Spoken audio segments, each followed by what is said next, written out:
ನಾನು ಟ್ರೈಲರ್ ನೋಡಿದಾಗ ಒಂದೇ ಒಂದು ಬೇಜಾರಾಗಿದ್ದು ನನಗೇನಂದರೆ ಅಧ್ಯಕ್ಷ ಟೈಟಲ್ ಸಾಂಗ್ ಆಡಿದ್ದು ಪುನೀತ್ ಸರ್. ಈ ಉಪಾಧ್ಯಕ್ಷ ಅದೊಂದು ಪುನೀತ್ ಸರ್ ಆಡಿದರೆ ಎಷ್ಟು ಚೆನ್ನಾಗಿರಲಿಲ್ಲ. ನಮಗೆ ನಾವು ಬಿಡ್ತಿದ್ವಾ ಸರ್, ನಮ್ಗೆ ಆಸೆ ಇದ್ದಿದ್ದು ಅದೇ ಕೇಳಿಸಿದ್ದೆ ಕೂಡ ನಾನು ಅಪ್ಪು ಸರ್ಗೆ ಈ ಸಾಂಗ್ನ. ಯಾಕೆಂದರೆ ಮ್ಯೂಸಿಕ್ ಪೂಜೆ ನಾವು ತುಂಬ ಹಿಂದೆ ಮಾಡಿದ್ವಿ, ಕರೋನಾಗಿಂತ ಮುಂಚೆನೇ ಮ್ಯೂಸಿಕ್ ಪೂಜೆ ಮಾಡಿ ಟ್ಯೂನ್ ಎಲ್ಲ ರೆಡಿ ಆಗೋಯ್ತು.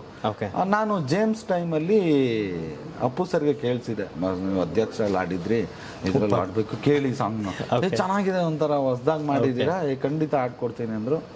ನಮ್ಗೆ ಅದೃಷ್ಟ ಇಲ್ಲ ಅಷ್ಟೇ. ಓಕೆ, ಶಿವಣ್ಣ ಅವ್ರು ಏನಂದರು ಸರ್ ನೋಡಿ ನಿಮ್ಮ ಶಿವಣ್ಣ ನೋಡ್ರಿ ಶೂಟಿಂಗ್ ನಡೆಯೋ ಟೈಮಲ್ಲಿ ಅಲ್ಲಿಗೆ ಲೊಕೇಶನ್ಗೆ ಬಂದಿದ್ರು, ಮೈಸೂರಿಗೆ ಬಂದು ಮಾತಾಡಿಸ್ಕೊಂಡು ಫಸ್ಟ್ ಟೈಮ್ ಮಾಡ್ತಿದ್ಯಾ ಚಿಕನ, ಒಳ್ಳೇದಾಗಲಿ ಹಂಗೆ ಹಂಗೆ ಅಂತ.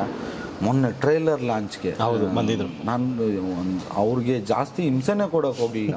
ಒಂದ್ಸಲ ಹೋಗ್ಬಿಟ್ಟು ಅಣ್ಣ ಹಿಂಗೆ ಟ್ರೈಲರ್ ಲಾಂಚು ಮಾಡ್ಕೊಡ್ಬೇಕಣ್ಣ ಅಂತ, ಖಂಡಿತ ಬರ್ತೀನಮ್ಮ ಅಂತೂ ಒಂದೇ ಸಲ ನಾನು ಕೇಳಿದ್ದು, ಒಪ್ಕೊಂಡ್ಬಿಟ್ರು. ಒಪ್ಕೊಂಡು ಬಂದು ನಾವು 6:30ಗೆ ಅಂದ್ಬಿಟ್ಟಿದ್ವಿ. ನಮ್ಗೆ ಏನಂದರೆ 7 ಗಂಟೆಗೆ ಸ್ಟಾರ್ಟ್ ಆಗುತ್ತೆ, 6:30 ಅಂದರೆ ಶಿವಣ್ಣ ಬರೋದಕ್ಕೆ 7 ಆಗುತ್ತೆ ಅಂತ. 6:20ಕ್ಕೆ ಬಂದರು. 6:20ಕ್ಕೆ ಬಂದು ಕೂತಿದ್ರು ಅಲ್ಲಿ ಸಾರ್, ವೆಯ್ಟ್ ಮಾಡಿಕೊಂಡು ಕೂತು ಆಮೇಲೆ ಒಂದು 3 ಅವರ್ಸು ನಮ್ಮದೆಲ್ಲ ಮುಗಿಯೋ ತನಕ ವೆಯ್ಟ್ ಮಾಡಿ ಲಾಸ್ಟಲ್ಲಿ ಟ್ರೇಲರ್ ಲಾಂಚ್ ಮಾಡಿ.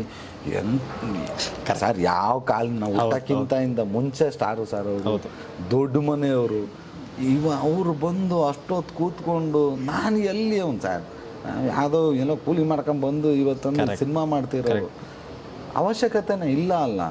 ಕೂತು ವಿಶ್ ಮಾಡಿ, ಮತ್ತು ಅವರೇ ನಾನು 26ಕ್ಕೆ ನಾನೇ ಮೂವಿ ನೋಡ್ತೀನಿ ಅಂತ ಅವರೇ ವಾಲಂಟ್ರಿ ಆಗಿ ಹೇಳಿ, ಅದಕ್ಕೆ ದೊಡ್ಡ ಮನೆಯವರು ಅನ್ನೋದು.